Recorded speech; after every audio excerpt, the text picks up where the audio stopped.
Hi, everyone. Thank you for your patience. I'm Amber Gunst. I'm the CEO of Austin Technology Council, and we're pleased to have you join us today.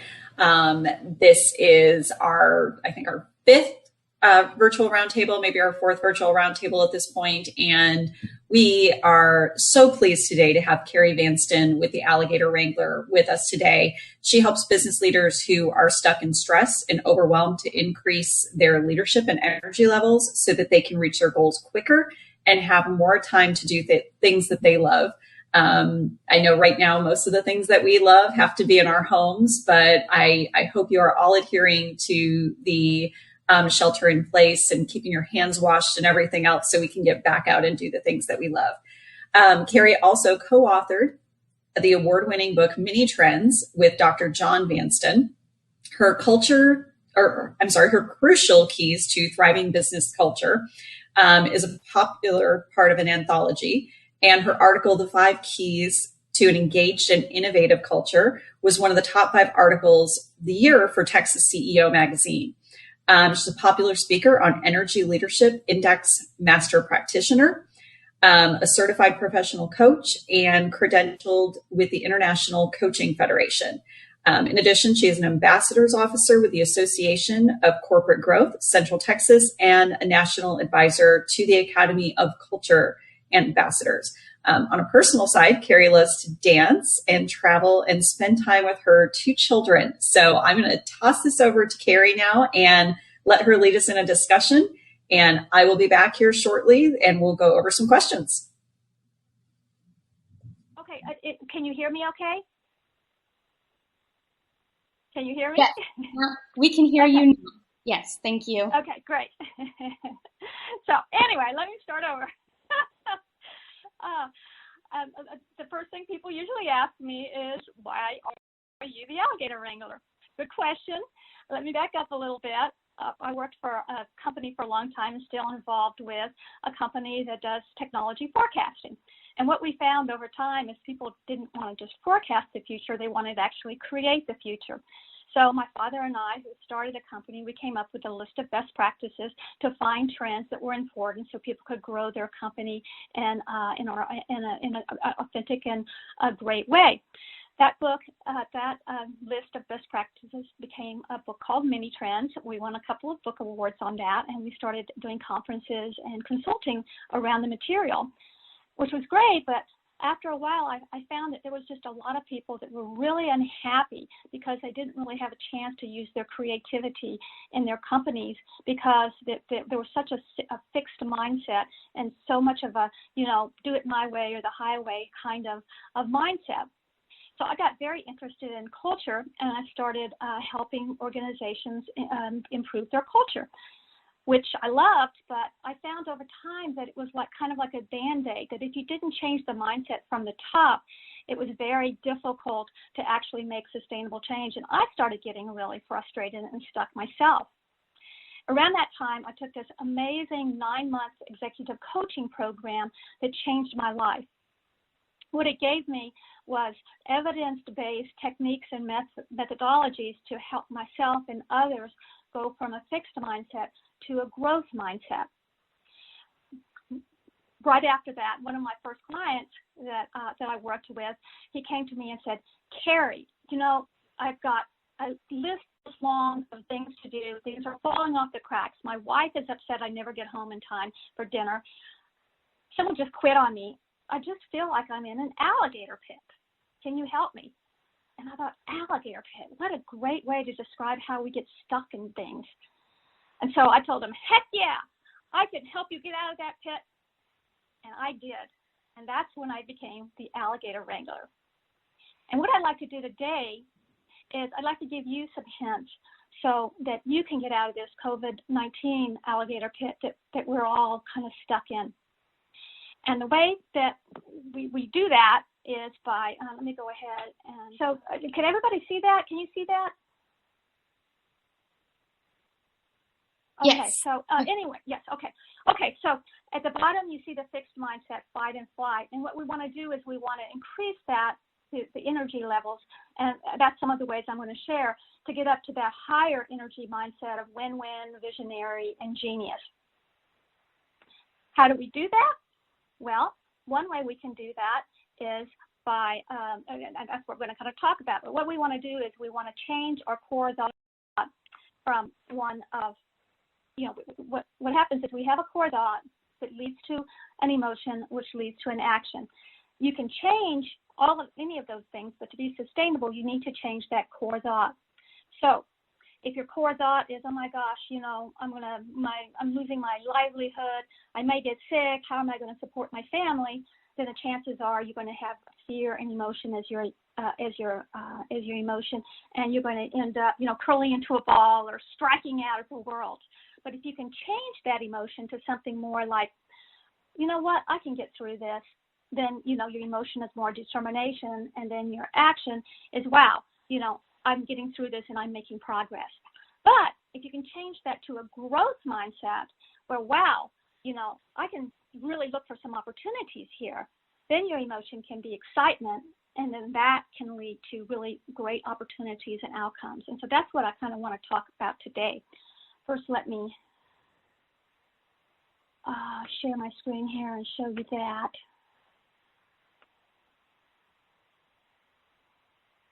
So it's the thought, the emotion, and the action. And then if you can energize that thought, then your energizing thought leads to energizing emotion, which leads to energizing action.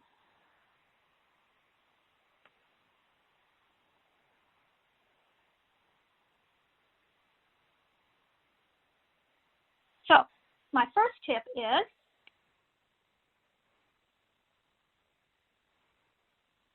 deepen connections at home.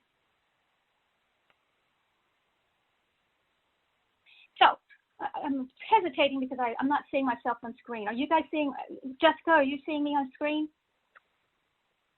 Yes, we can see you. Yes, everything's running smoothly. Mm-hmm. Yep. Okay, great. I'm seeing something else in front of me. Okay, so the first tip is making connections at home. And here what I'm talking about is, how do you're stuck at home with your family, the people, your roommate or whoever, how do you connect more deeply with them and take advantage? You can make a list of, I'm going to watch TV, I'm going to play games, I'm going to play puzzles, and puzzles are apparently the new toilet paper. All these things that you can do together. But I'd like for you to take it a step further and really try to connect more deeply. And here I'm talking about how can we really want to be cared about as people. So how can you connect more deeply? Well, be curious about the other person. Ask questions, and not just ask any questions, but ask open-ended questions. Instead of asking, do you want to watch TV tonight? Ask, what TV shows do you love? Why do you love them? These kind of questions really open up the conversation. And also listen intuitively. Often we just kind of, listen very surface-wise. But if you really watch for the person's facial reactions, watch their body language, listen between the lines, you can learn a lot about them. And you can really get to know them better and deepen that connection. For me, during this period, I've been taking walks with my 11 and 15-year-old boys, and I've been asking them questions like, what do you want to do when you grow up? What things do you feel passionate about at school? What subjects are your favorite subjects? Where would you like to go? What's the favorite place that you'd like to go in the world? And, I'm getting to know them because I'm talking to them in a deeper kind of way.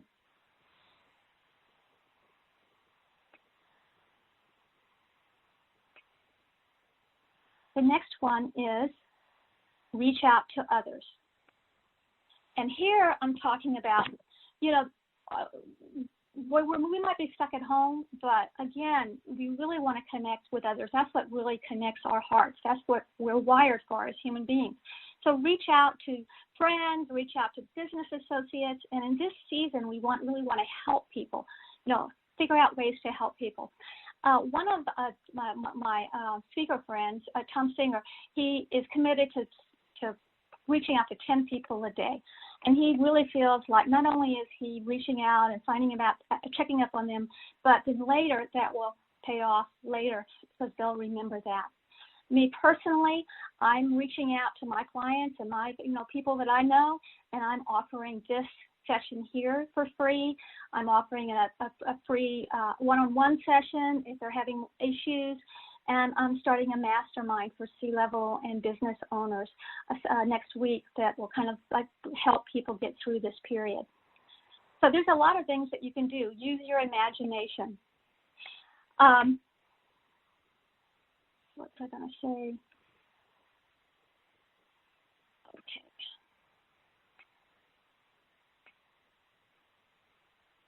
The next tip is support your community. And this is like so important. There's so many things we can do. We can reach out. We can say thank you to the HEB person. We can tip the person that we're talking to at the that comes and delivers our food. And there's all sorts of ways that we can really reach out and help people connect better. In addition, we can, like for example, Amber Gunst, the CEO of ATC. She's actually doing a program tonight with Austin Forum where she's helping people figure out all of this electronic stuff. And so, there's just a whole lot of ways that you can do that. I'm a dancer, and so I really appreciate the musicians out there. So, I gave $25 to Pete Monfrey's Musician Association to kind of support them. So, kind of think about things that you can do in that area. The next one is support. Let's see, did I already say support? Next one is revisit past resilience. Let me see if I can get that to work. And here, we all go through periods of time where we're kind of stuck. We're sick. Somebody needs a caregiver. We have a broken foot. Whatever. And we're kind of stuck at home. And so think back about your past strengths. In those kind of situations. One of my clients last summer had to stay home with his mother as a kind of a caretaker for about 3 weeks. And, he got really stressed out about her, but also stressed out and frustrated because he couldn't get his work done.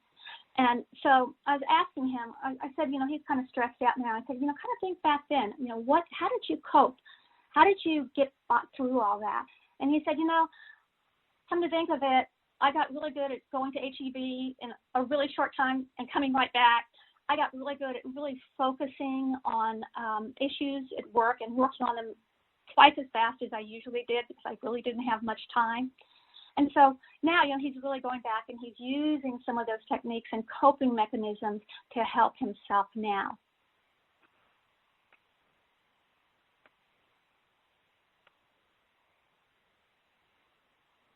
Next, write it down. And this is a great one. And journaling is so important at times like this. Put down your feelings, put down your challenges. Studies have shown that if you write down things, it becomes more of a story. And so you can process things quicker in your brain and you can come back for kind of a 360. And so, what is his name? There's a professor at UT that works in this area. What is his name? I'm completely blocking out here. Professor Pennebaker. He's a professor in the Department of Psychology at UT. And he talks about this. He's done a lot of work in this, that, really writing completely restructures our brain and our neurons to really look at things in a different way. Art Markman talks about this in Two Guys on Your Head about how writing can really change things. So that's another way that you can really kind of cope with some of this stuff.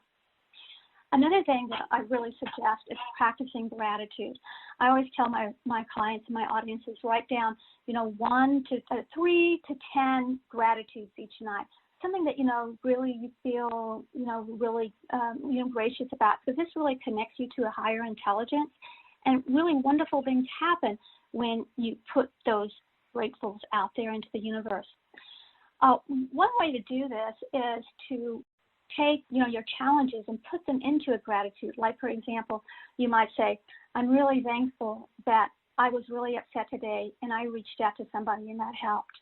Or I'm really thankful that I realized that I'm really under a lot of stress and tomorrow I'm going to look at 2 or 3 different ways that I can shift this into a more positive mindset.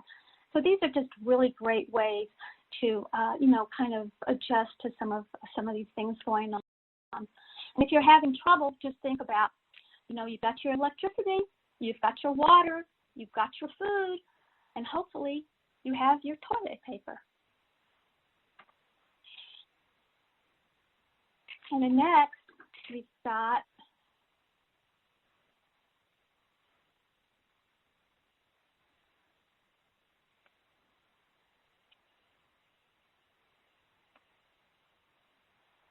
practice. Okay, so now tackle someday projects. This is all about that long list of things that are falling off your to-do list. Try to get around to some of those. Those are great things to really think about during this period. Want to write a book? This is a great time to get started. If you need an outline on it, I found a great one the other day that I can send you. You can, one of my clients, she is very passionate about art, and during this time off from her regular duties, she has expanded her website on art, and she's been adding things to it, and she's even sold an item. So, there's all sorts of things that you can do in that way. I've gotten back to gardening. I love to garden, but I never really do it because I never really am home often enough. And now, I'm planting things, and I'm just finding things are coming up, and it's just really connecting me to the things around me. So that's another, think about projects you can tackle. I did a Rotary Club presentation on this last week, and one of the women was saying that, she had, had a whole new experience walking around her neighborhood, talking to people across the street from each other, 10 feet apart, of course.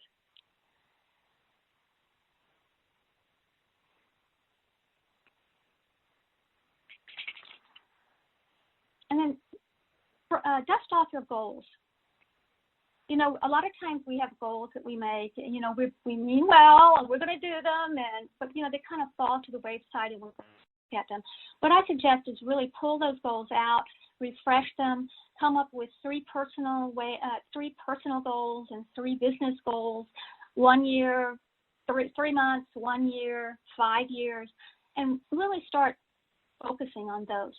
I suggest, looking at them every night. I always tell my coaching clients and my audiences to not only look at them every night, but think about how it will feel when you achieve those goals, and really marinate yourself in that feeling, because not only does that make you feel good now, but it sets up your conscious and unconscious mind to go toward those goals and achieve those goals. So that's another really great way that you can kind of get out of this stress. And if you need a goal sheet, let me know, and I can send you. I've got one that I can send you on that too. So let's go ahead and show my slide. To review, deepen your connections at home, reach out to others, support your community, revisit past resilience, write it down, practice gratitude, tackle someday projects, and dust off your goals. I would love to hear your ideas about how you're coping and all. In the meantime, if I can be of any help, please reach out. I'm happy to do this presentation for organizations or for businesses for free, just to kind of help people out during this period. I'm also happy to give one-on-one sessions if you're really kind of stuck in that alligator pit. And also, if you're interested in the mastermind and you're a C-suite or a business owner, I'd love to hear from you and get you involved with that. And then also, I have a real powerful assessment that shows where your energy is. I'm happy to give that for half price during this season. So any way I can help, please reach out. And I'll end in just a moment. But before I end, I want to say, hope you use these tips. And then you can honestly say, see you later, alligator. And if you'd like to reach me, my information is here, and the alligatorwrangler.com takes you right to my site. Wonderful. Thank you so much, Carrie. That was a really great presentation. So we're going to try something a little bit different today. Typically, we put all of our questions on Slido. And if you'd like to put your questions on Slido, the code is 56666. So that is 5 followed by 4 6s to be able to get into Slido and leave your questions. And we'll be checking that as well. But we definitely want to try to open this up. So Jessica is going to do an attempt. This is the first time we're doing it live. So if we have an issue, please bear with us. We want to add all of the attendees on this so that you can ask Carrie questions directly. So I think Jessica is going to go ahead and add everybody at this point. And here we go. I can see Joyce on there and Kathryn and lots of great people. So if you've got questions and you want to ask those questions, just to keep it so that not everybody's speaking at once, if you could do the raise your hand, and then Jessica can call me and ask the questions directly. But one of the questions that I want to kind of kick this off with, and this is something that I'm thinking about, is how I'm adjusting. So I don't know if all of you have met me or if you've been to an ATC event, but I'm not really the person that spends a lot of time at home. So my primary life and existence is outside of my home. I've been telling people for weeks, they think I'm joking, but my cat keeps looking at me like, are you ever going to leave? And my dog keeps looking at me like, why aren't we going places and seeing people? And so it's been a big adjustment. And I live alone. So that's another big adjustment, that I'm used to having face-to-face conversations with people every single day. So that adjustment aspect, one of the things that I've been doing is setting up Zoom calls. So every Tuesday morning at 8 o'clock, I have a Zoom call where I bring 2 ATC CEOs together to have conversations. I've been setting up virtual happy hours. Friday night, I have a standing virtual get together with my parents and my siblings and nieces and nephews. And so that's a lot of fun, but it still doesn't make up for the fact that I get a lot of my energy from that person to person contact. And so using streams like Starleaf really does give the opportunity to, see Carrie face to face and see everybody else face to face. So I think using technology to be able to go about doing that, and then understanding that, with my grandmother, I FaceTimed her the other day and I saw the ceiling the whole entire time, but she kept telling me how pretty I looked. So that's the most important thing. She's going to be 91 in about a week, so I can stare at the ceiling. So how about everybody else? How is everybody else kind of handling this adjustment? I can call on people. I can see your names. How do you keep from getting distracted when you're working at home? I mean, I work from home anyway, but I find I'm doing something and then suddenly I'm off doing something else. And then I come back, I'm going to work. I'm going to work. And then, the dog will bark. And so I'll walk out and go take care of the dog. And then I'm going to work. I'm going to work. Any suggestions on how to keep from getting distracted? I would say keep your door locked. And maybe set some processes up where, I'm working between this time and this time, make sure that somebody is taking care of the dog, put the dog out, and be very, just very conscious and aware of, really putting some processes in place so that, you don't have a whole lot of time maybe to focus, but during this time of focus that, you're going to do, you're going to focus this. One trick that I use is setting my iPhone for like 25 minutes. And, this is a real popular way of doing things, but, setting things up for chunks of time. So for 25 minutes, I'm going to totally focus. I'm going to make sure nobody bothers me. I'm going to kind of set things up. And then, then maybe another 25, and then you take a break. But, if you have some processes like that, I think it makes it a whole lot easier. I think Chuck also, I'm not sure, Chuck, if you had something to add, but I do see that you have your hand raised. Can you hear me? I'm just going to, yes. Carrie already said what I was already thinking, and that is what I'll do is I have a stopwatch. And, it's interesting because we have all this time And so it's real easy to get into floating and not getting anything done. I've been really, from the beginning, I started studying the coronavirus. And so I'll get up in the morning and I'm just going to look a little bit of thing and I track it in the morning. My background's engineering, so part of this is interesting in what's going on. But all of a sudden, 3 or 4 hours have gone away. How I've got out of some of that is the same way Carrie's saying, is I'll have a stopwatch. And I will set my stopwatch and then like for 2 hours that I want to get something done or, this. And then if I get distracted, then I stop it and then I can come back. But it pulls me back. It's something that pulls you back. And what Carrie said, I think is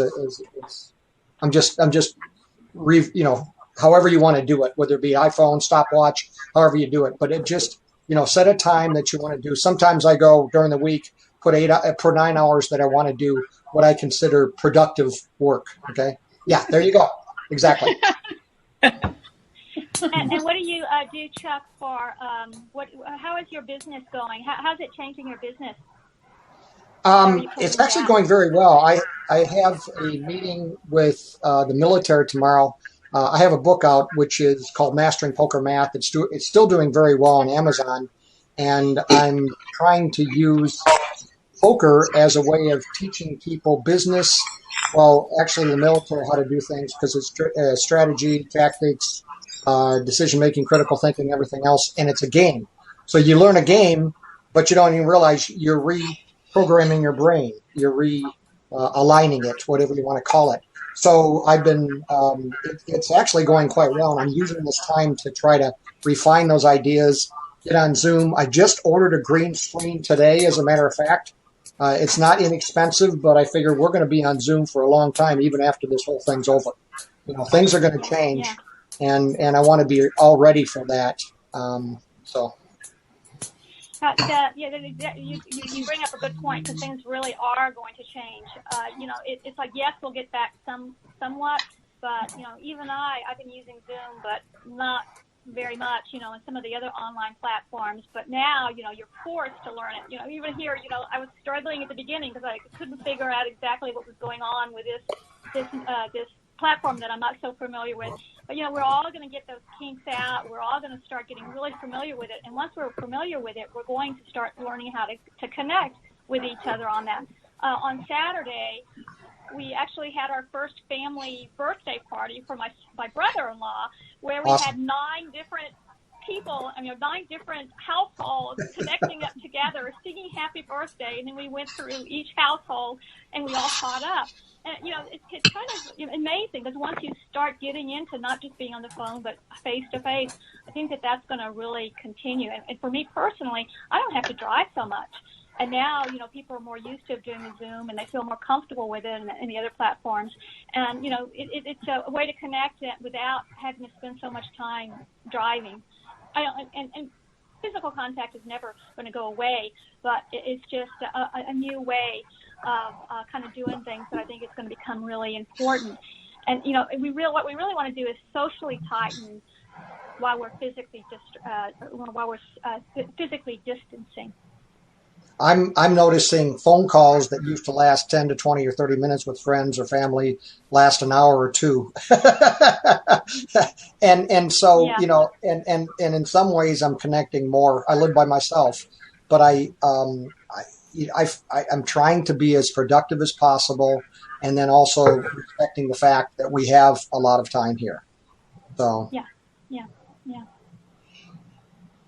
Anybody, Meredith, do you have any thoughts on this? Can you hear me? Yes. Okay, great. So our company has been adapting a lot, and I think personally really work well in a quiet environment alone. It depends on what stage you're at in your job too, if you feel like you have good control over the things that you're doing. So one of the things is that, business has slowed a little bit. So I've been able to take on new tasks to be able to shift that focus to be able to keep business going, but I'll have, other things that I need to do. We've actually very quickly by the way, I work for FDM, so we provide trained IT consultants. So we usually do the training in an office. It's full time. So we've been able to take that whole training now and shift that remotely. So I'm doing all new things, documenting and figuring out how everyone's getting on and checking in and giving them tips too of how to work from home. So I love getting to hear, your tips on how to overcome those challenges so I can bring that, to other people as well.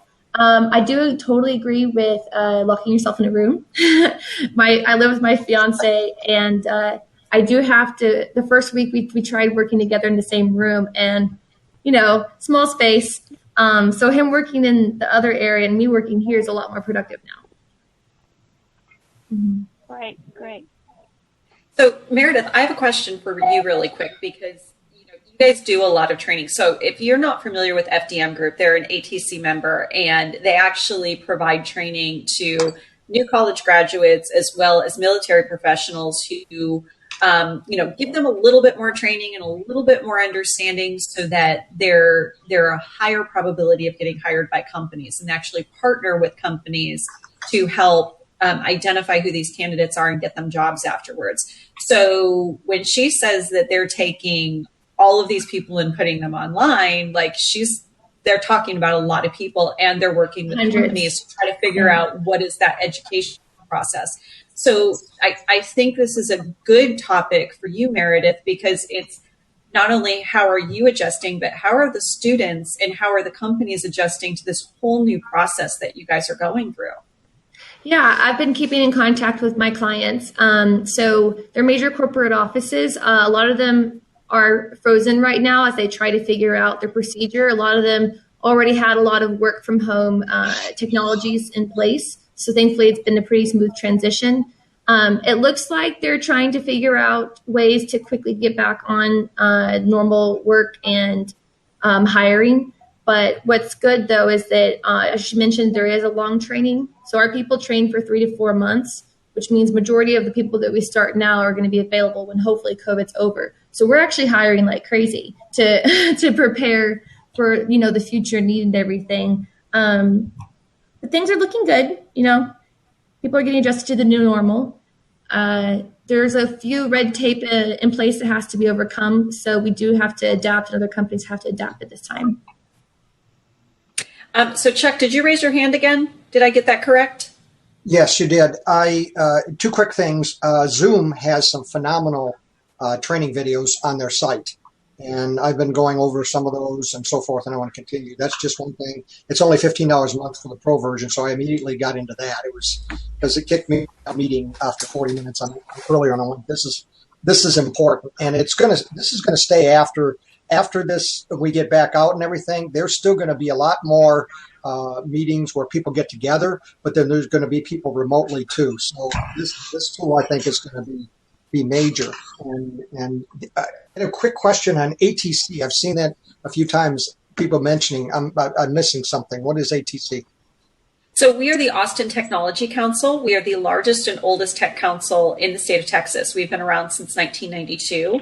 And our sole purpose for existence is to promote and support the growth of tech here in Austin. So we created this virtual roundtable series to give companies the opportunity to come in and do some learning and get some understanding, especially in this time where everybody's company is changing. And so that's really what our organization is about. We typically do these things in person, but right now we're doing them online to make sure that we're keeping everybody safe. Thank you. Go ahead.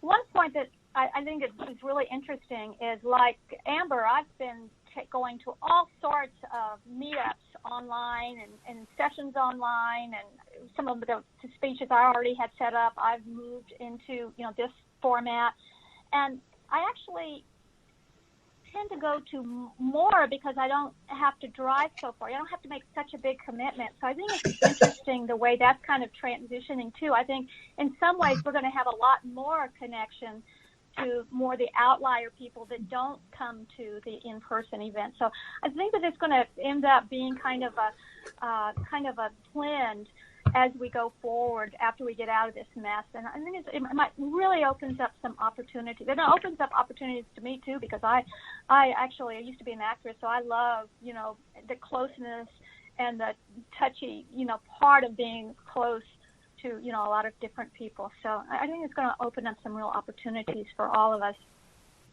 Yes. Good. Go on. What were you going to say? I also think that we have another raised hand from Sam. Oh, yeah, I just wanted to say hello. I came in a little bit late and I didn't really understand the platform because everybody's changing from Zoom to every other platform out there in the world, so I had to figure it out. Me too, me too. But I kind of heard the gist of the conversation about the changes that we're all having to adjust to, and I think that I just want to throw a little bit of my input on that because I'm seeing in the last week that my world, the way I knew it, is no more the way it will ever be again. And the opportunities that are coming right now are changing the whole way that we're going to be looking at the way we even understand business or communications or interaction, period. And I think that this social distancing that we're seeing right now is going to create a phobia to a certain extent, even going forward for a while, of people even want to be around other people. So there's going to have to be some safeguards put into existence. I actually just got some technology on the computer before I got online because it's different types of infrared that can do your temperatures when you walk into an area, which we should have already implemented a while back. It's everything from scanner booths that you can walk through to actually facial recognition that will take your temperature and record it as you walk into a building. So there's a lot of technology that will come into existence. And I think as bad as this may seem, it's forcing a lot of people, and I'm in the technology business, so I want to go back and say that Sam Alexander, Concept of Consumption. And what I'm seeing happen is a lot of companies that are being now that were really slow about making the transition, that are all of a sudden aggressively trying to make this transition. And a lot of them will make it and a lot of them won't make it because this is not an easy transition for someone that has been doing it the old way to come into the new way. And especially when you have a lot of employees, as I heard a lot of everyone saying, because it's hard to get people to evolve. And that's where we're at now. We've been forced into evolving into a whole new era. And it was not by choice, it was by force. And now the people that will survive will be the ones that adapt to it and see the opportunities. And that's the one thing that I want to say is the opportunities that I've seen in the last week. My whole direction of my company has changed. We are shipping masks and all different types of medical equipment here into the U.S. from China now. And contrary to what everyone believes, China's up and running again, and the factories are moving at probably about 80%. And the thing that I'm really confused about is the shortage of product that everyone's complaining about throughout the country, even in New York. There's plenty of product. It's just a matter of getting someone to sign a purchase order to get it here. Masks. I mean, we just shipped 5 million masks last night. I mean, there's plenty of product. So we have to, as a group, become responsible for ourselves now because we really don't have anybody responsible for us. So this collective consciousness that we're being forced to create out of all this is going to get bigger and bigger because we're going to have to come to the realization that the only one that's going to take care of us is you and I. And the collective consciousness is what's going to move us forward and get us back on track. And when we say back on track, it's not going to be the world that we knew. That world's over with. We're in a brand new world. This is a brave new world that we're moving into. And the quicker you adapt to it, the faster you're going to move forward. There's going to be a lot of people that are not going to be able to make this transition.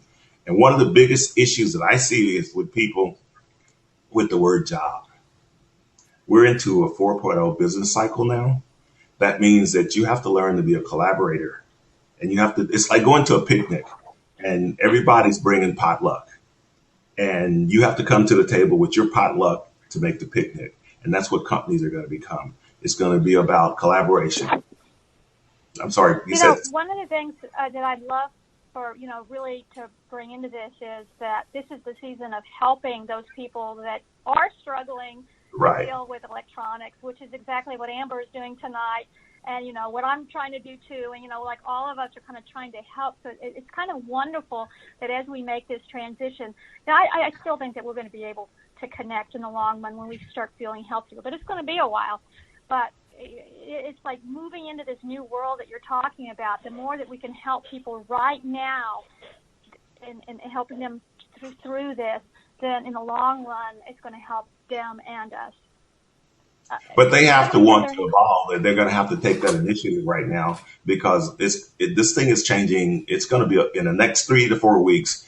When we come out of this, everybody's going to be rebuilding, and it's not going to be the rebuilding that everyone was used to in the past. This is a whole new process of collaboration. It's going to take all of us working together to rebuild. There's no siloed mindsets anymore. So what you're talking about is a collaboration. That collaboration is already being forced into existence. Now we have to evolve into it. I'm sorry, go ahead. Kathryn or Beth, do you have some thoughts? And Laura, see some new faces. I'll go. My name's Laura Webb. Sam, I really appreciate what I heard, especially as it relates to collaboration. And I think each of us has our own personal brand that we can help facilitate to those that are living in fear right now, instead of living in the moment of opportunity, and not from taking advantage of people, but really changing the dynamics on how we communicate with one another. And the beauty of technology to be able to have people not only from Austin, but have people from around the country and our spheres of influence that potentially we haven't spoke to in a long time. So how best can we be helpful to one another while keeping a ray of sunshine through the bleakness of the uncertainty? Well said. I would like to speak. Kathryn, Can I say one more thing, Carrie? There's new technologies that are coming into existence that are being forced in now. Matter of fact, we have mixed reality that we're implementing into most of the universities now, so that you can actually do your labs in a mixed reality situation versus the virtual reality. We also are implementing virtual reality, and we're working with some of the major schools here to implement it quicker than what we wanted to, because now all of a sudden everybody's seeing the need for it. We're going to evolve into this digital world quickly. And the ones that have the ability to make this evolution will move faster. The ones that don't are going to have trouble even communicating with the rest of the world. Thank you, Sam. Kathryn, I think you were trying to say something. we can't hear you, or at least I can't. I can't hear you either. This is a problem.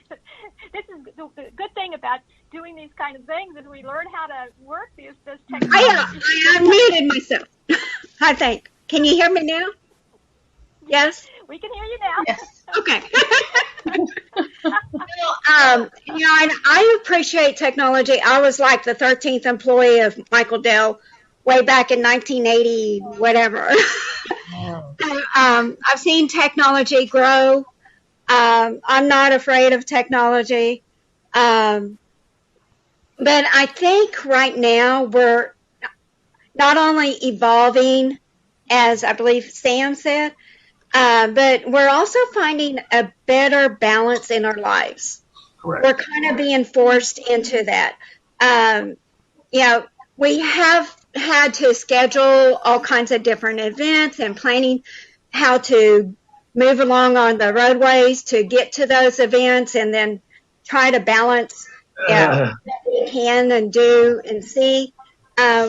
With the technology here, we're having to balance, having to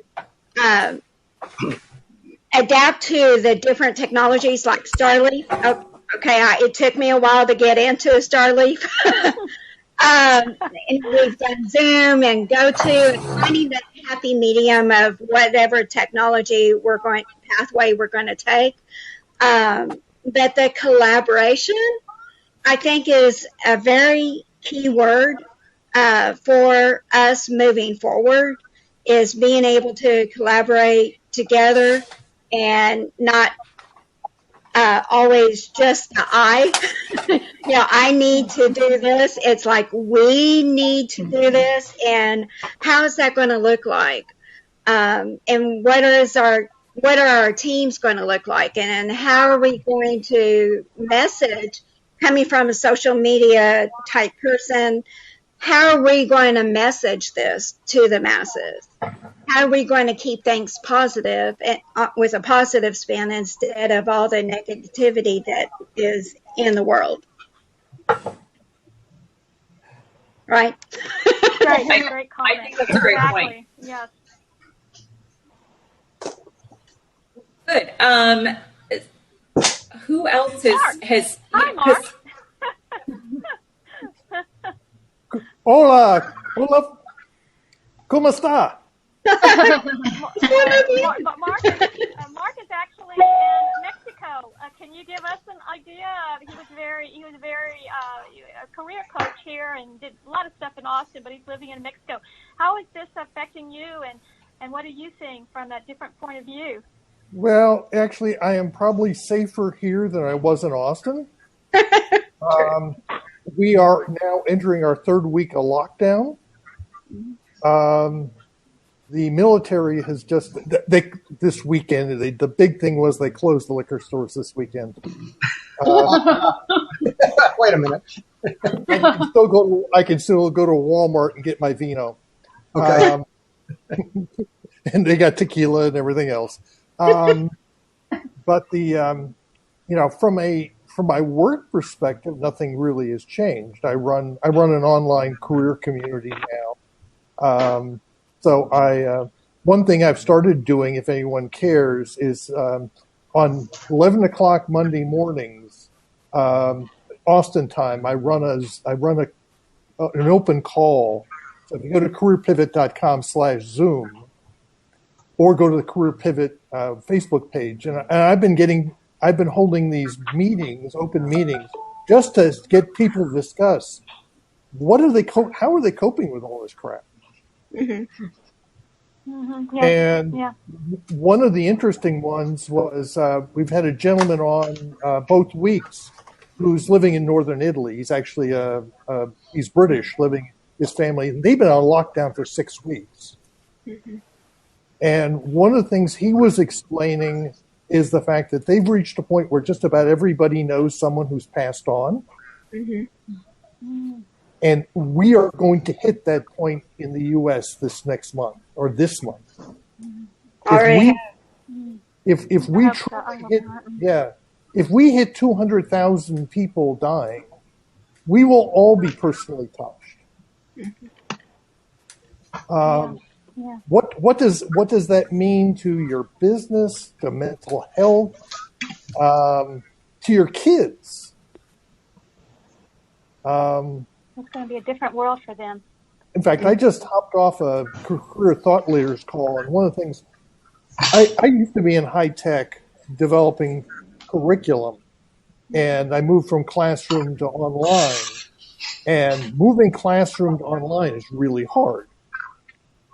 And so now we're asking all of our traditional K through 12 teachers to do that, particularly at high school level, and they don't know how to do that. Well, new businesses.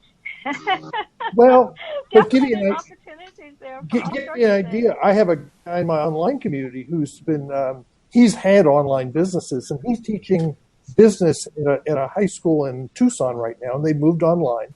He's authorized to teach in California, Arizona, and Texas, and he has, in the last 2 weeks, has been approached by half a dozen to a dozen school districts to sign to be a contractor for next fall to teach online.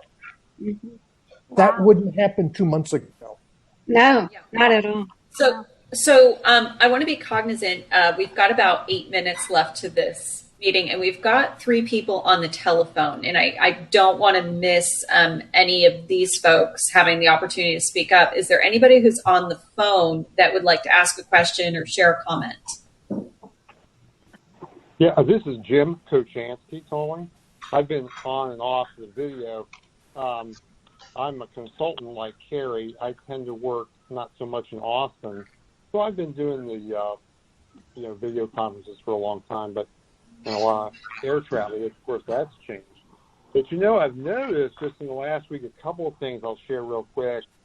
some of my high-tech clients, and actually this morning from one of my sons who works for a software company in California. He got a call from his boss's boss's boss. I don't think he's ever met this person personally. And, like it was like a super skip level, like skipping several levels. And, that really energized him. So it goes back to Carrie's theme about energizing. I thought that was really terrific. And he was energized, so much that he called me and told me about it. Just a couple other things I've noticed. Sharing info. I've noticed some people whose energy is really down. And it's down, they say, because they're not getting info. And I don't know what kind of info everybody wants. I'm not sure it's the same all the way around, but, it's just a really bad time for a void. And then another company I talked to said their biggest challenge right now is keeping people busy, like helping them understand what they should be doing. Because parts of their job, face-to-face parts of their job have gone away. So I just think those 3 points that I've observed over the last week are, worth sharing. Well, that's great. So much for that. So we've got just... I'd love to hear we've got from, just a few... Jessica. She actually had to step away. Okay. Her children. Oh, there she is. I'm sorry, I jumped back on just now. I've had a couple of weird things happen at my house, so I am gonna actually remove myself from the conversation and let Amber take it because I got things happening in the background. So we've got 11 points that I just spoke national, international on this, and I have 11 points that I'd like to give real quick. If you could. Sam, actually, we've got about 5 minutes, and I want to give Carrie a moment to wrap up, and then we've got a couple of things, but we're more than happy if you want to reach out to our team, Beth, who is our head of sales. You can get that information to her. Her email is beth@austintechnologycouncil.org. Again, it's beth@austintechnologycouncil.org. So, Carrie, I want to give you a few moments to kind of wrap up your conversation as our sponsor and our leader today. Thank you so much, everybody, for coming. I really do appreciate it. It was great to get over some of those problems at the beginning, so appreciate your patience on that. And I just really feel like this is a time when we should really come together and connect, and I really do appreciate you guys being here. There's a few people came on late. Be happy to give this presentation to organizations or businesses for free during this period. Really loving connecting with people and giving tips and getting ideas too. Also, happy if you're really struggling, happy to give a one-on-one free coaching session. And then I'm putting together the mastermind for business owners and CEO, C-suite type. And then finally, the half-price assessment. So any way I can help, please reach out. If I don't know the answer, I probably know somebody who does because I know lots of people in town. So the alligatorwrangler.com is probably the easiest way. That goes straight to my carrievanston.com. And you're welcome to email me too at carrie@carrievanston.com. So thank you so much, and stay safe and healthy. And thank you, Amber and Jessica, for inviting me and being so great about moderating and setting these up. Thank you. Wonderful.